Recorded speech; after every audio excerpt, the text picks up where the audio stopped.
Decarbonization. What does that mean? Not using fossil fuels, like running cars, electric cars, or buses, trucks, trains, mind you, that's not using fossil fuels. Well, electric, hydrogen, foot pedal. Yes.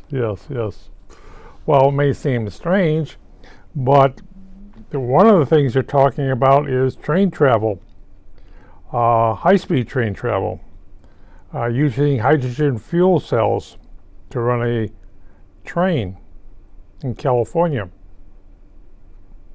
Well, there's money in it. California is buying some hydrogen cell trains. Okay.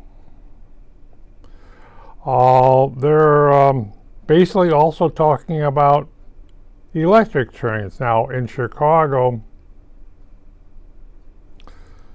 from the loop going to the south side of Chicago, I think in Indiana, they have electric trains, the wires overhead, which is all good unless you get an ice storm.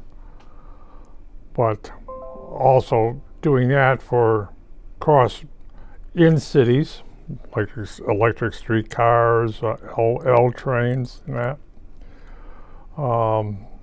What L trains are basically have the third rail, which you cannot have in many places. You electrocute everybody. Yes. Overhead wires. Trains running from, I think, Chicago down to South Side. On. They decarbonization, not to use diesel. But does it work? Yeah, it works. Hopefully, in California, you got to remember overhead wires and windstorms and fires. God. You're going to have to clear all the brush underneath the wires because of the wind. Of course, once fire starts, it melts the wires.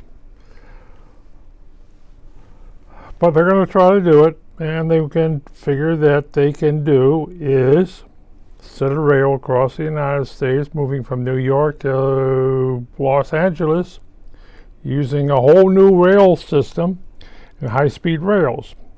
Something that goes 150 miles an hour. Electric. Oh, yes, electric. Yes. And areas where you can have electric wires in the middle of nowhere. Now all you have to do is generate the electricity, which they would say, well, there's solar cells. Okay.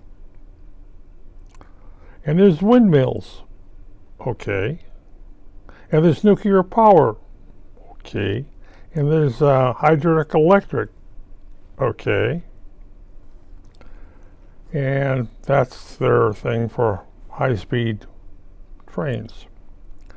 Decarbonization.